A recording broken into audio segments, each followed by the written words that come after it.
Hi guys, welcome to my YouTube channel. It's going to be a special one, trust me guys. We'll be having a guest, and this guest is a friend of 4 years. He's a musician, he's a fashion designer, Gashiba Designs to be precise, a father of 1, and a Jinjin brother. You guys can't wait to see him talk. So in this video, he'll be sharing a story of where he used to be to where he is today. And I just believe that at the end of this video, you'll be motivated, you'll be encouraged, you know, and then you'll be enlightened too. Hi friend. Hello. So please can you tell us your name and tell us everything about you in a summary? Okay, my name is Ilechukwu Obiefo Raymond, also known as Corfic Raymond, my stage name. I'm a gospel musician, a gospel artist, a rapper, an Afro singer, and I am also a fashion designer, and down fashion designer, unique fashion designer. This is one of my concepts, and this is one of my concepts. It's a blend. Gashiba Designs. Yeah, Gashiba Designers. A blend of the Western cultural heritage and with that of the African heritage, you know, to come out with a unique niche that stands out. One creative concept that but preach two different cultures, you know, or infusion of two different cultures. And there is this vision behind it.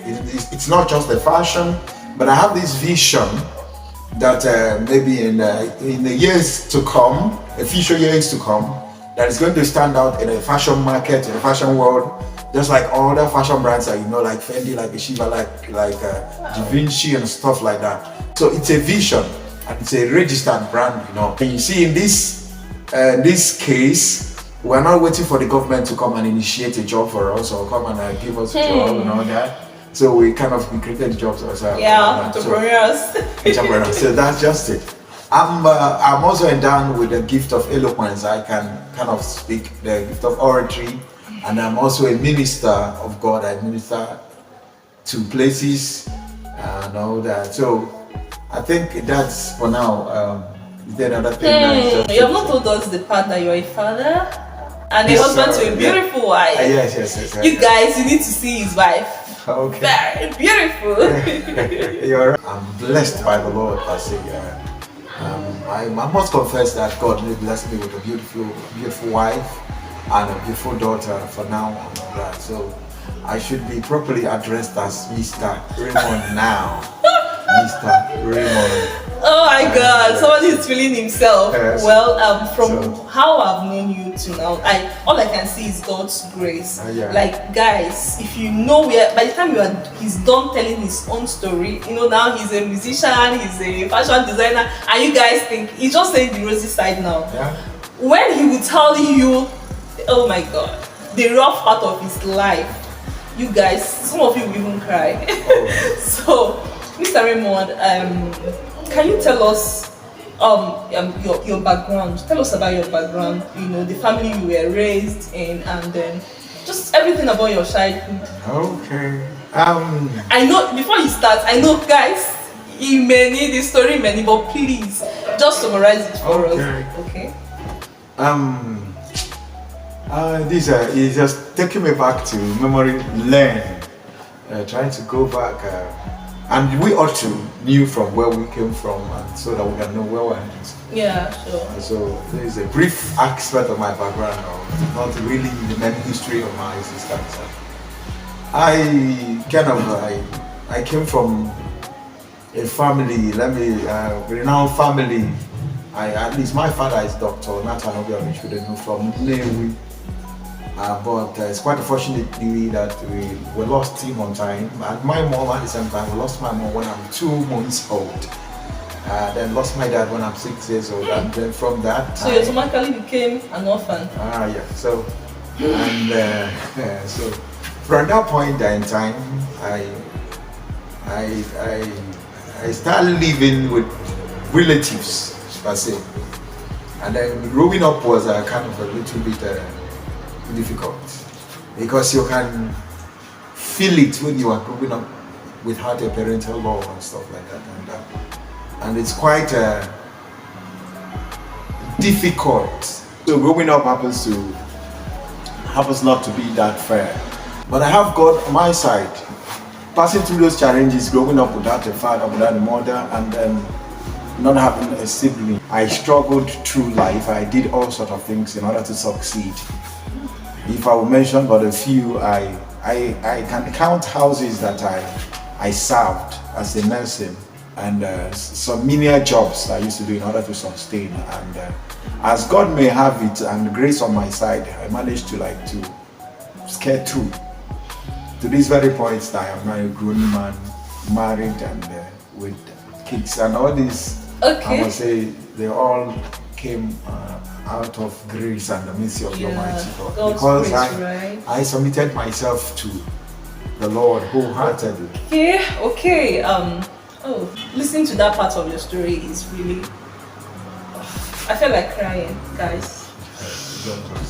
Well, I won't cry because I've already seen God's glory in your life. Yes, so now, talking about your marriage, how were you able to find your wife, and then, just tell us anything about your marriage. Regarding to marriage, I have the picture within myself, within my spirit. I'm overwhelmed by it. I know the kind of woman, the kind of personnel I wanted in a woman to be the mother of my children. When I came across her, I knew actually that I found the right person. A man should be able to vision the kind of woman that she wants. Like setting standards. Yeah, yes. Certain standards, your pattern of life, your belief system. And it will all go well when you marry within the circle of your belief system and your pattern of life, so that in the future, you both can be able to fashion the future well.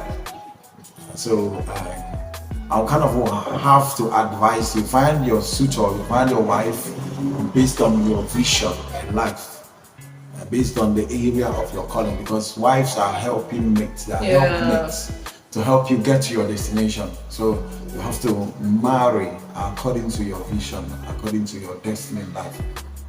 Then not just choosing maybe because of the facial aspect of it, or the height, or the sweet legs, or the shapes and all that.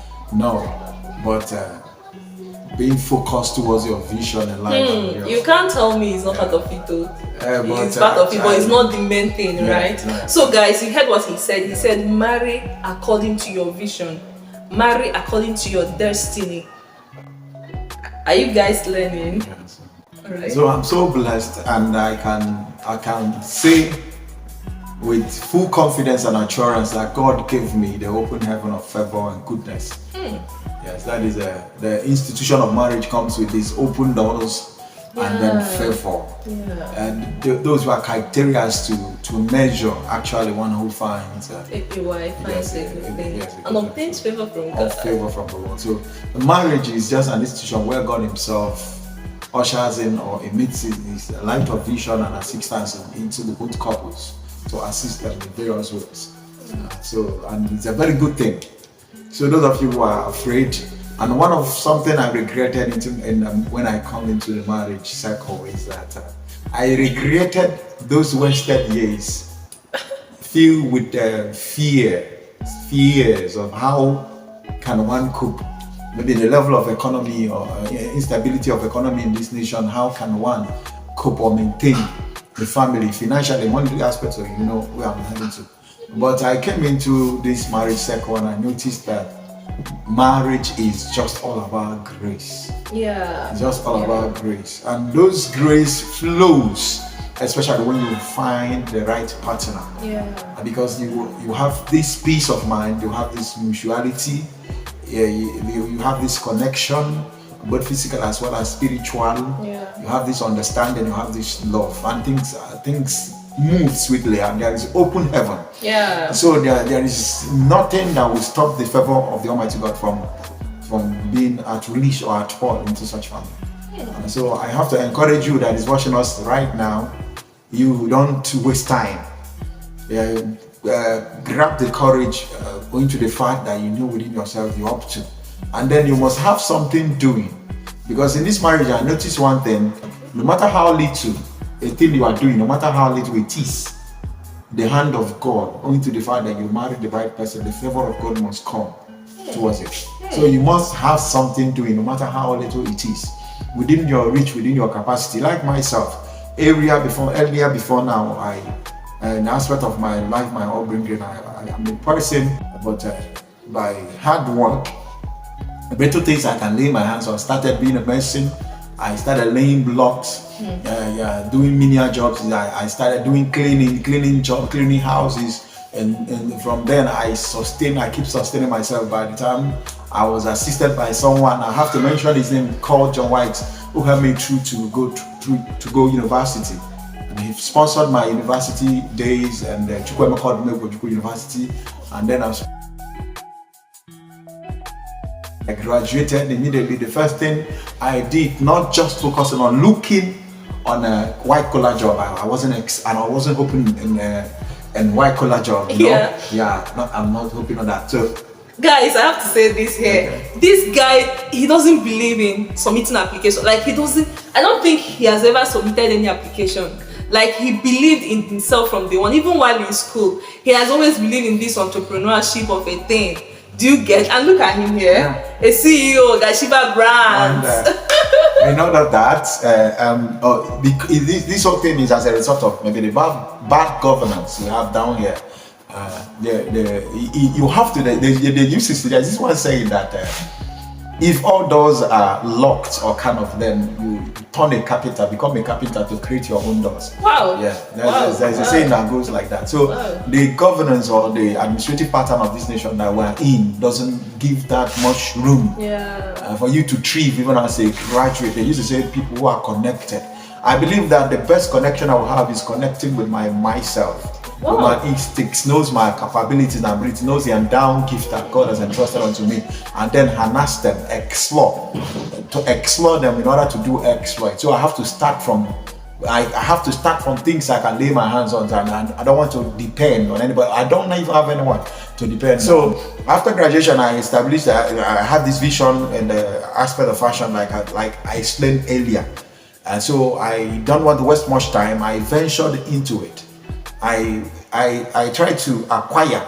I ended up being apprentice for just a month and a half in order to get little knowledge. Just about a month and a half. Yes. Wow. A month and a half. I spent only a month and a half in a fashion shop or something like that, where I happens to learn it. Even though then people be like, you just graduated, so the very best thing you can do yourself is to end up learning how to sew clothes. But I know within myself I have this vision, because I know it's not going to end just being a tailor, because I have a vision behind it, like I explained earlier. It's just a brand, and the vision is that to turn it a brand that will be sellable in the wide world. Just Gachiva brand, just like you see it, and it is registered, and it's just a vision that I knew in a very short time to come it's going to be something that's going to be great, and out of it nations will be fair. God has been so kind to me, and the very best of it is making me to know Him, because I'm trying to live right, and then trying to not just living right, to be at peace even with my neighbors, and trying to be that kind of well-mannered, polite, and trying to be a honest person, genuine person. At least you coming in contact with me, you will live telling a good story about me. I believe in this genuineness. I believe in agape love. I believe in natural friendship per se. She herself happens to be my friend now, I think for 4 years now, and then she can comment, or she can say some few things about me, and all that. So I believe in relationship. I believe in friendship. Not just that I go about trying to rush into any member. I believe that any person that comes my way is a destiny helper. I will have to impact something, or the person will have something to impact. I will work as in synergy we stand to achieve something. And so there is this part of myself that God touched so much, to a point that I found myself to become a great instrument in the hand of the Almighty. Just like other person, we are created for a purpose. There is this reason why each and every one of us came to exist or came to live here. So I felt I was this. I am one of the person or one of the instrument that God tries to use mightily in His own way. So by special grace of God, I am a minister of the gospel. I go places and I minister the gospel under the umbrella of Catholic Charismatic Renewal, and there was where I started. Tell us about your music life. And then in my music life, I have this aspect of myself, aspect of my destiny, or aspect of my aspirations or gift in life that has to do with music. And going back, tracing back my university days, and during my university days, I happened to be the first gospel act that I won the whole general school award. And this general school award happens to be it's secular. But this time around, I came with my gospel rap. And it used to be kind of a rap battle. And then I happened to be the first person in 2016 to win the general school music award. Yes, this is through my gospel rap again. And the whole school at large, it happens to be I'm celebrated, and I believe myself if I could be able to be celebrated in that small society, a small community of people as a star or as a music star, I so much believe that God deposited something that will be celebrated by the wide world or by the commercial community. And so I so much believe in this gospel act, because it's through it the voice of God can be heard. We are called to bear witnesses at the corners of the world. So I believe that the music is one of the one of a gift that God wanted the universe to celebrate, or that I should keep legacy for before leaving this earth.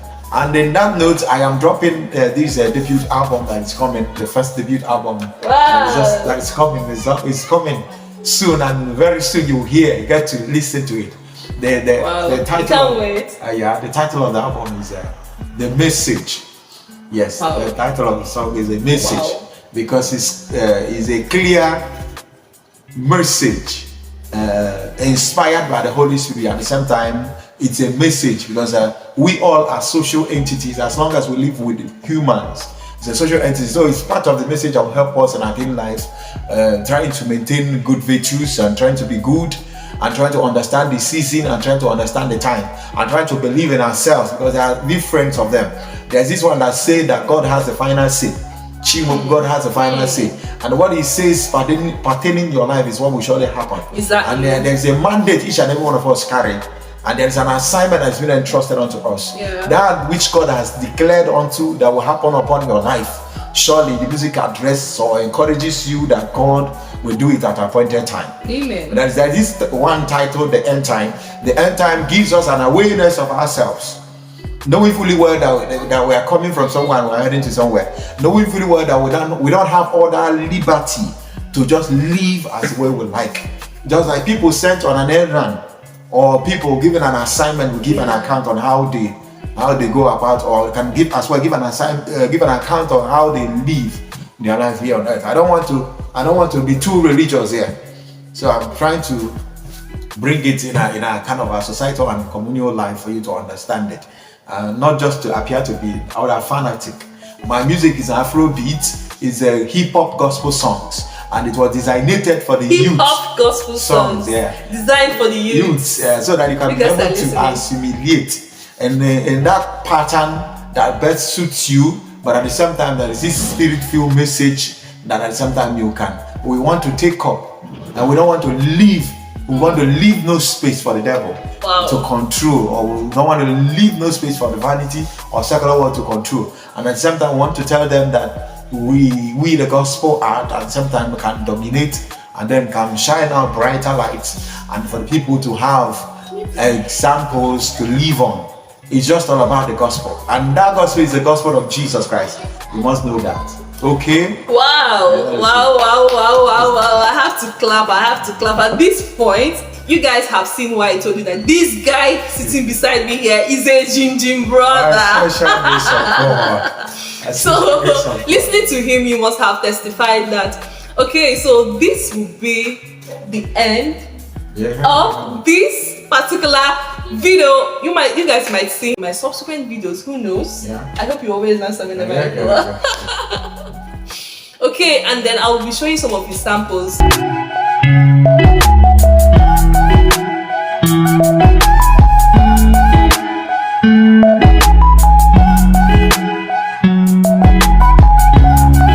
Corfic Ray, Okay. I'm so glad you are here. I am so glad you were vulnerable enough to, tell us almost everything that is happening in your life. For you to come here to honor the invitation first, and then to even open up. It's hard for people to open up, especially your past lives. But you are here being vulnerable to us. We say thank you. I and my fans, we really appreciate you. Thank you so much. We really appreciate you. You're welcome. And we are hopeful that you will come next time. Yeah, I will. At this juncture, if you haven't subscribed, please do well to subscribe to my YouTube channel, and then like the video if you like it. Comment if you have anything. You can even share your own experience with us too. Let's communicate in the comment section, and then hit the notification bell so that you can get to see other subsequent beautiful videos that I'll be uploading. Until then, see you guys. Bye bye. Bloopers. Sure, for sure. This guy is just I don't know what to call him. He's multi-talented. You can imagine somebody being an entrepreneur, being a music artist, being a fashion designer, oh my God, just one person. Alright, I'm glad to be your friend. I'm so privileged to be this is a rare privilege. This is a rare privilege, to be called one of your friends. Yeah. So good, you're welcome. And same here as well. Alright. Alright. Finally,